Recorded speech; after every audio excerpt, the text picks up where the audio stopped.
accordingly submit that I have long-standing and deep-rooted ties in the community in which I love both socially and occupationally. Ukhululwe ngebheyile yama-24 yakhupha siklasini ongumtyholwa wesithathu kwityala lohlaselo lobuhlanga kwindawo ye-Maselspoort eFreystata. What I do when I look for rip currents is you look for like a trail of bubbles or white water. So anywhere where you can see that the water is leaving the beach. Inkonzo yohlangula elwandle balumkisa abathandi bonxweme ngamaza ayingozi. I-SABC News iyokwethulela i-channel entsha yeendaba zamalimi wesintu ngo-2023. African News Channel ka-DTT itakweshela mahungu hi ririmi ra wena. Ngakho ke zithole ngesizulu, ngesiXhosa, Limi la Setswana, Afrikaans, Xitsonga, kaSepedi, kaSesotho, ngaTshivenda, ngeSiswati, ngeSindebele. Ndinafana ka-SABC shimaka mutingathi uyitela ubadisela maphungo ngalwambo lwa damuni. amahora angamashumi-24 nsuku zonke. Khumbula futhi ngolimi lwakho.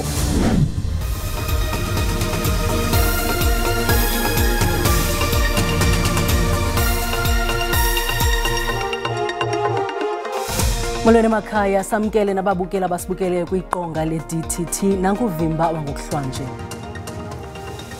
Umtyholwa wesithathu kuhlaselo lwase-Maselspoort Resort unikwe ibheyile ye-R20,000 kwinkundla ka-Mampintsha yaseBloemfontein. Uyakhupha siklasini oneminyaka engama-48 ujongene namatyala okuzama ukubulala, ukuhlasela nokusebenzisa intetho eyonyelisayo. Amagqwetha omtyholwa uYacobus Klassen axelele inkundla ukuba kumele kwenziwe ubulungisa umtyholwa akhululwe ngebeyile. Inkundla ive kuba uKlassen zange wagwetywa ngaphambili kwaye abezotshutshiso khange basiphikise isicelo sebeyile. I have no pending cases. I have no previous convictions. I'm a South African citizen, not having a passport. I accordingly consider it to be my permanent home where I am domiciled. I accordingly submit that I have long-standing and deep-rooted ties in the community in which I love both socially and occupationally. Nabanye abatyholwa babini bavele enkundleni izolo, uJohan Nel waseBotterville noStephanus van der Heijzen osuka kwidolophu iWinnie Mandela bakhutshwe ngesilumkiso, bajongene namatyala okuhlasela nokonyelisa. Iintsapho zabantwana abaphakathi kweminyaka eli-13 ne-18 zithi zizimisela ukufaka umdliwo ngakubahlaseli. It is not my job or my duty to tell the prosecution and the investigators how to do their job. But I serve as a buffer between the family as well as the law enforcement agencies to explain the processes so that they can see that the law is not failing them. That is the first thing. The second mandate that I have is to institute civil proceedings. That is for financial reparations as well as other ancillary relief. Ukanti amaqela ezopolitiko abekele bucala iyantlukwano abamba uqhankqalazo oluchasene nobuhlanga. Amalungu e-Azapho acime umzobo wegrafiti womtyholwa wesithathu, babhala imiyalezo ebonakalisa ukuchasa kwabo ubuhlanga. Truth of the matter is that justice doesn't work for black people.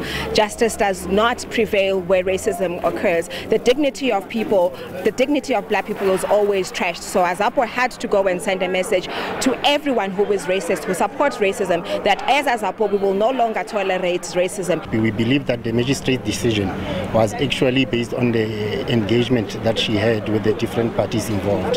However, we as the ATM, we still stand on the fact that racism should not be condoned in this country. Urhulumente waseFreystata uthi esisehlo singanefuthe elibi kukhenketho kweliphondo. Abatyholwa abathathu baza kuvela enkundleni ngomhla wama-25 kule nyanga izayo.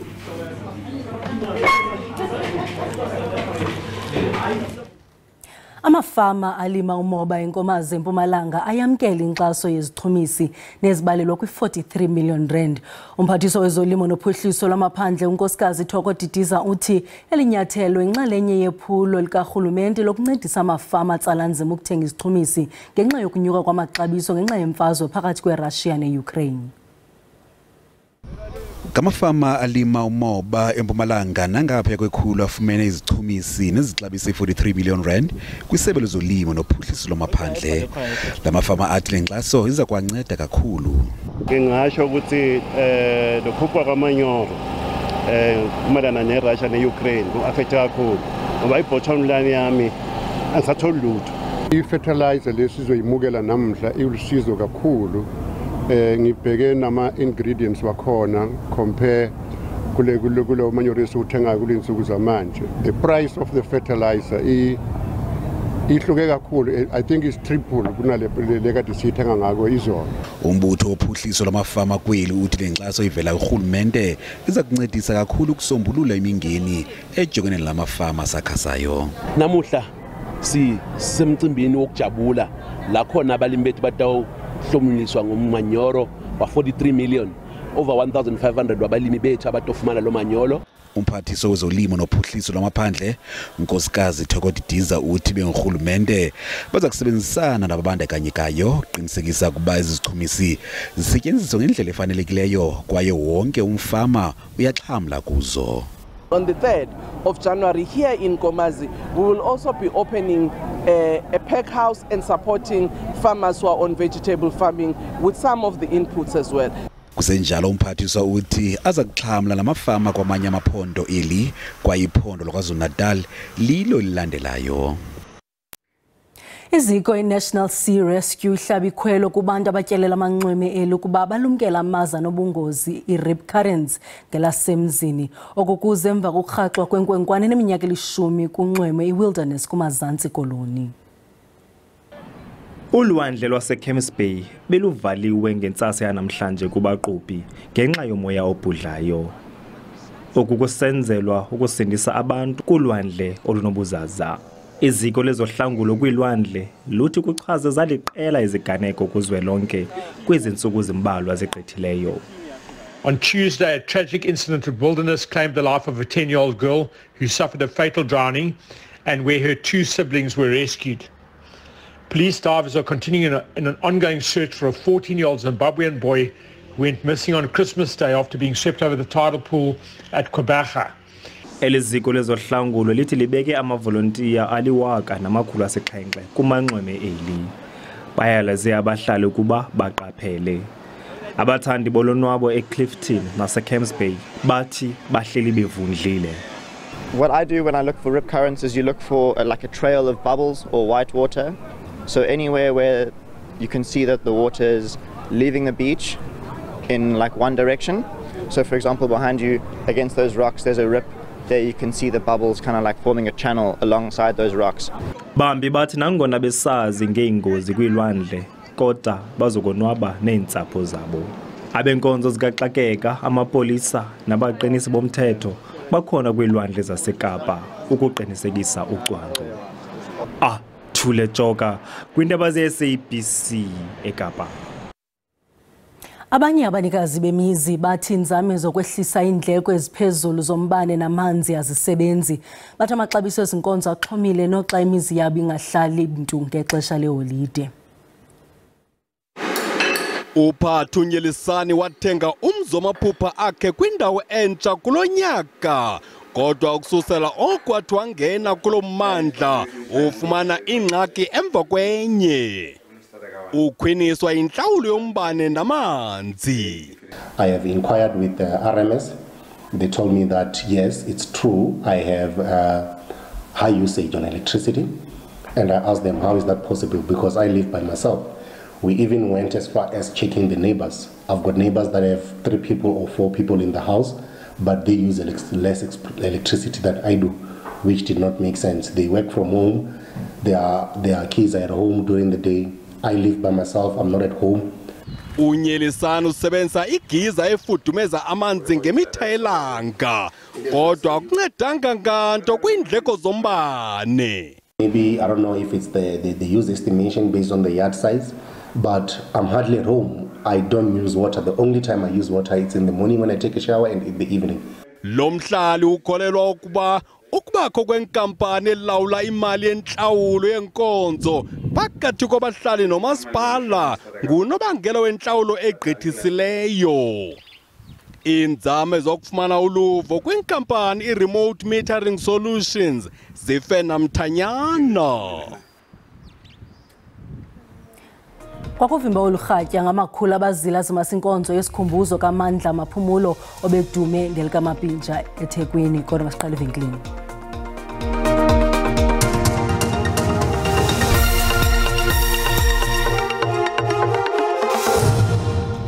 Sinamkele kwakhona kwiindaba zethu ngokuhlanje. Uyakwazi ukuzibukela kwakhona ezindaba ukuphela kwazo xa ufuna kwijelo le-YouTube uthi SABC Iindaba zesiXhosa. Kwinqaku lokuqala sithe Ukhululwe ngebheyile yama-R20,000 umtyholwa wesithathu kwityala lohlaselo kusola ubuhlanga ngalo uJacobus Klassen kwinkundla ka-Mampintsha yaseBloemfontein eFreystata. Utyholwa ngokuzama ukuntywilisela omnye wabantwana abaselula ngethuba lokruthakrutwano kwiqula lokuqubha ngomhla weKrismesi. I-SABC News iza kuphehlelela ijelo leendaba eliza kusasaza ngeelwimi zesintu iiyure ezingama-24 ngemini ngazo zonke iilwimi zemveli. Elivela tancile ijelo losasazo liza kunika iindaba, inkqubo-ndaba kunye nosasazo ngqo ngokuqhubekayo epalamente.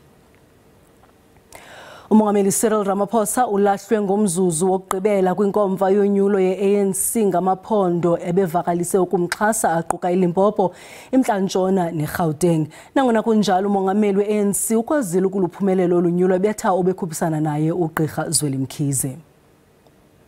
Ngenkathi i-ANC ibungazwa ukuzalwa kweqembu ePolokwane ekuqaleni konyaka, uhlalo wesifundazwe uStanley Chuphu Mathabatha wathi lesifundazwe sihamba nomongameli weqembu Cyril Ramaphosa ukuze ezothatha ihlandla lesibili. That is why, without fear of contradictions, Limpopo says Cyril Ramaphosa for the second term. Lamazwi akhe uMathabatha amdalela inkinga nolwayengumongameli weqembu uThabo Mbeki owathi lokhu akwenziwa. Kuthe ngozibandlela isiqala ingqungquthela yokukhetha ubuholi bayo i-ANC, uMathabatha wawashintsha amazwi wakhe wathi bona abasahambi nomongameli weqembu Cyril Ramaphosa, manje sebefuna udokotela uZwelimkhize. We are going to fight this battle. Yes.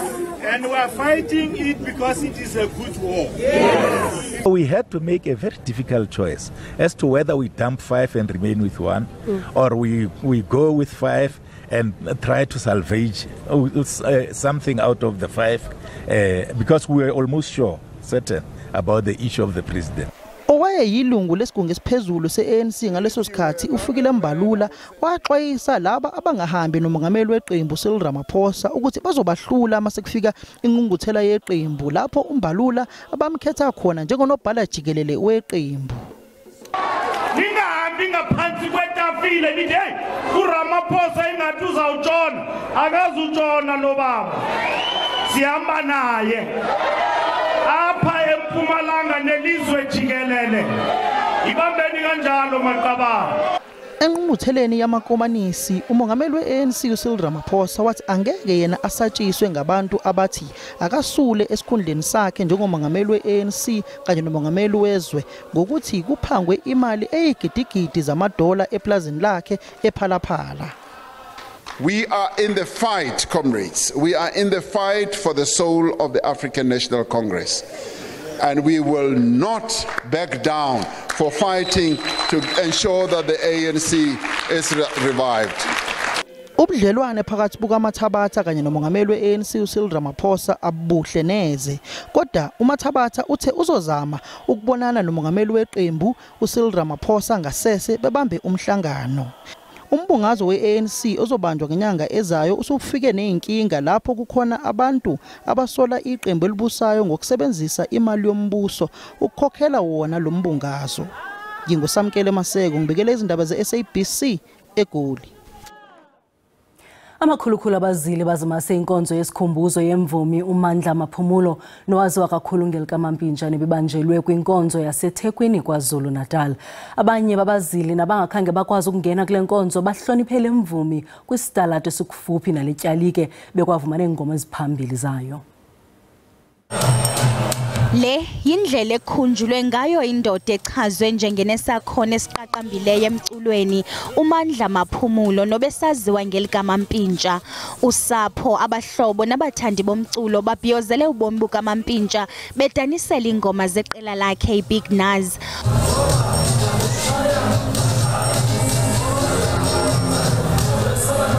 Usapho lakwaMaphumulo luxelele abazili ukuba emva kokuba ihlaselwe sisifo sokuficala istroke belunethemba lokuba uza kuphila. Bathi ukusweleka kwakhe kubashiye benxunguphele. Ngabo nje uma ngishiwe inendodana bekuyona phela. Yabo. Manje ngibuye ngeze izinto ngesinye isikhathi abake bayibuza abayibuthi kwenze njani. Yabo, angizenzi. Yabo inhliziyo yami nami ibhlungu ukungishiya kwawo. Usapho lakwaSimelane nolulu sapho lenkosikazi ka-Mampintsha ubongekile nowaziwa ngelika Babes wodumo luthe nangona bekukhe kwakho kungavisisani kule minyaka igqithileyo liyambulela umfi ngenkxaso engagungqiyo ayinike unkosikazi wakhe. Sihlale kahle nomkhonyana benobes bahlale bancinzana bakhwephane ngithethe bangishiye kanjalo ngisale mina ngikhamisile kade ngithetha ngibabone namba sebelandelana beyongena emotweni ngibona ukuthi ayi should labantu babedalelwene ngempela sebehlukaniswe ukufa. Oxa bakhe kwicandelo lomculo bathi igama lika-Mampintsha liyakuhlala lihleli. uMampintsha usishiye nomsebenzi kufanele siwenze and njengomngani wethu esimthandayo thina sokwenza okusemandleni ukuthi izinto azithandayo ziphumelele. Kubhlungu ezazi amasosha ehambile wonke ngelokho esihamba by one xa salahlekelwa uArmasha shangalahlekelwa uMampintsha sengisele nobhake isosha elidala abantu bamazi ubha bengamboni la for sure ukhona kodwa naboka abafowethu sibambisene nabo kodwa nje sikhona ilegacy yenazi ngesiye ke iyohlezi khona ngokuthi ibig nazi yomphakathi. Umfi uMampintsha uchazwe njengomuntu obezinikele emsebenzini wakhe. Uza kubekwa kwikhaya lakhe lokugqibela ngomso.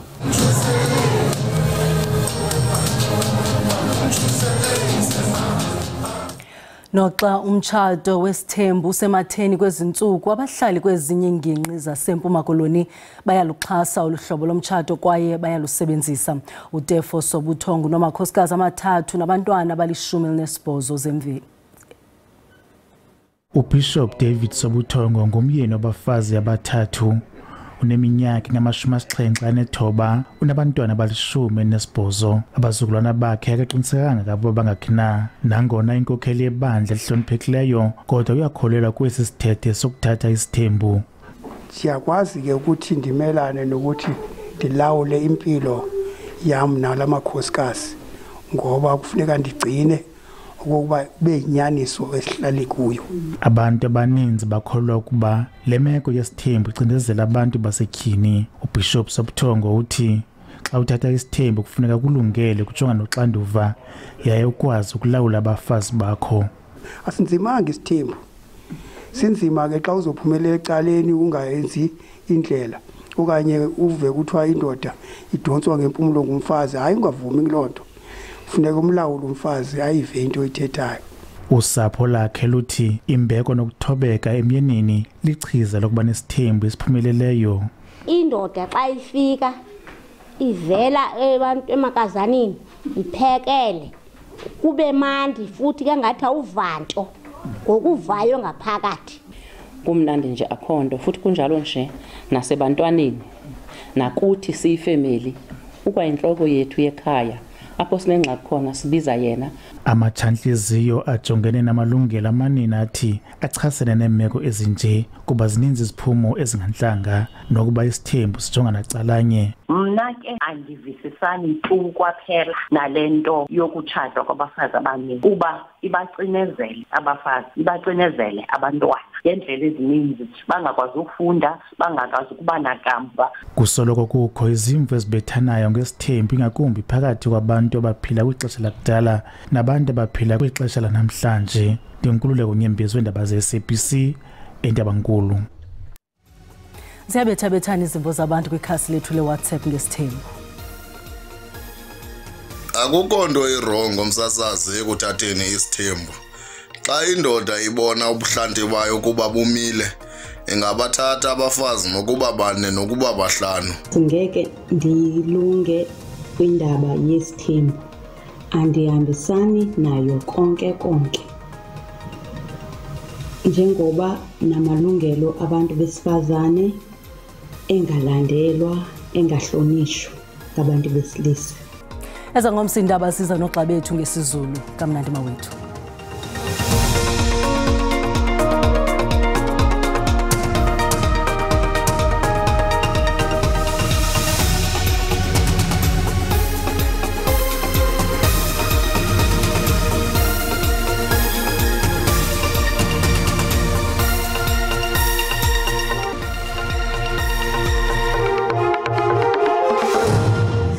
sembukeli ngicela sikhongozele nalo uqikelelo lwemozulu wathanda babahle kakhulu amathuba emvula kwindawo ezikumpumali yelizwe samona la 60% pha eFree State okwehlela eMpuma Koloni kanti ke ngo-80% pha KwaZulu-Natal kuyakudika eMpumalanga kwimimandla esentshona mbukeli lithekholele ngamafuthu ke izintshizane nje ezithe qa ezilindelekileyo phaya eNorthern Cape kwehlela pha kwindawo ezekomzantsi ntshona welizwe ngomso ke mbukeli sabantu abanoko hlaba umhlaba kwimimandla esentshona kodwa kuthethwa loo nto empuma nalapho esemahle kakhulu amathuba emvula qala pha eFree State kwindawo ezikumandla waseMpuma Koloni eLesotho KwaZulu-Natal kuyongena eGauteng ngokunjalo naphaya eMpumalanga kanti ke qaphela embukeli uqhube ngononophelo zikhona kaloku ezazibhaxuze enkungu ezilindelekileyo pha KwaZulu-Natal kuyakudika eMpumalanga uyabongozwa ke mbukeli into baqaphele kaloku ezandudumo ezimandla ezilindelekileyo ngokuhlanje uqala pha kwalaphondo laseNorthern Cape Northwest ukuyongena phaya eLesotho ngokunjalo naKwaZulu-Natal kuyakudika phaya eMpumalanga kumimandla esentshona silindele nje umoya obhudla ngamandla kwindawo ezigudla unxweme olusentshona ngomso ke mbukeli